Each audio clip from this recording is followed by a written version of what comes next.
ভারতনগর নামের এক গ্রামে হরিয়া নিজের বউ পুনমের সঙ্গে থাকত। হরিয়া একটা কৃষক ছিল। সে সারাদিন গ্রামে চাষবাস করত আর গ্রামের লোকেদের নিজের তাজা সবজি খাওয়াতো। ভারতনগর গ্রামে এক ডাইনির প্রকোপ ছিল।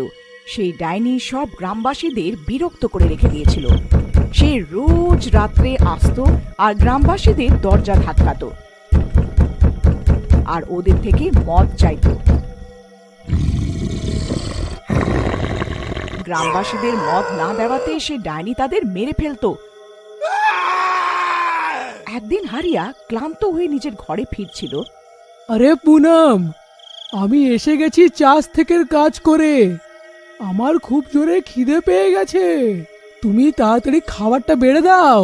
আগে আপনি তাড়াতাড়ি হাত মুখ ধুয়ে নিন, আমি খাবার বাড়ছি। খাবার খাওয়ার সময় হারিয়া পুনমের সঙ্গে কথা বলছিল। পুনম, আমি সারা দিন চাষে কাজ করি।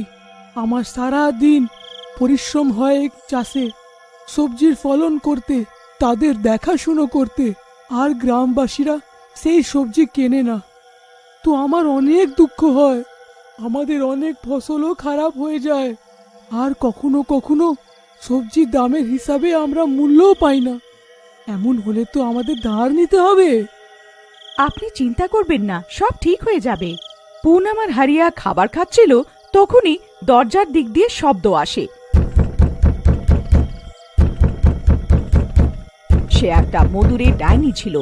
আমি মধুরে, আমি মধুরে, আমি মধুরে, আমি মধুরে। এক তো এইখানে আমাদের কাজকর্ম ঠিক মতন চলছে না, আর ওইদিকে এই মধুরের ডাইনি আমাদের বিরক্ত করে মারছে। আমাদের খাবারও ঠিক মতন জোটে না। আমরা দুজন স্বামী স্ত্রী এত কষ্ট করে দুমুঠো খাবার জোটাচ্ছি, আর এই ডাইনি একে রোজ মদ খাওয়াতে হয়। আপনি ঠিক বলছেন। আমরা এই মধুরী ডাইনিকে কত মদ খাইয়ে দিয়েছি, কিন্তু তবুও এ শোধরায় না। রোজ আমাদের ঘরে মদ চাইতে এসে যায়। এর কোনো একটা উপায় বার করতেই হবে। বলো গো, এখন কি করা হয়? এখন তো তুমি একে মদ দিয়ে দাও এই মধুরে ডাইনির।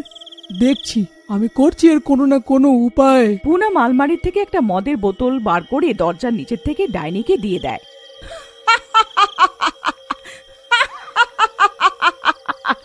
ব্যাস, এমন করে আমি মদ পেয়ে যাই তো কত ভালো হয়। কখনো কখনো তো কেউ আমাকে মদ দেয় না, তাই তো আমি তাদের মেরেই ফেলি। আমার